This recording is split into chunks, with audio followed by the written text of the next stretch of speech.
Betting యాప్స్‌ను promote చేస్తున్న social media ఇన్‌ఫ్లుయెన్సర్‌లపై Telangana రాష్ట్ర RTC MD, senior IPS అధికారి వీసీ సజ్జనర్ ఆగ్రహం వ్యక్తం చేస్తున్నారు.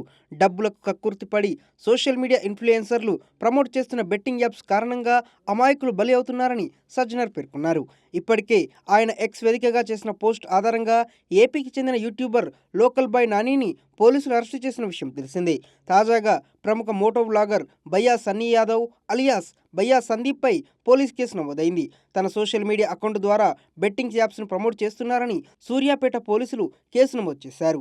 ఈ నేపథ్యంలో సజ్జనర్ స్పందించారు. బెట్టింగ్ ఇన్‌ఫ్లుయెన్సర్‌లపై తాను చేసిన ఎక్స్ పోస్ట్ ఆధారంగా కేసు నమోదు చేసిన సూర్యాపేట పోలీసులకు ధన్యవాదాలు చెప్పారు. కాసులకు కక్కుర్తిపడి అమాయకుల ప్రాణాలను తీస్తామంటే నడవదని హెచ్చరించారు. చట్ట ప్రకారం శిక్ష అనుభవించాల్సిందేనని స్పష్టం చేశారు. మాకు మిలియన్లు, లక్షల్లో ఫాలోవర్స్ ఉన్నారు. డబ్బు కోసం ఏమైనా చేస్తామంటే ఊచలు లెక్కపెట్టక తప్పదని సజ్జనర్ వార్నింగ్ ఇచ్చారు.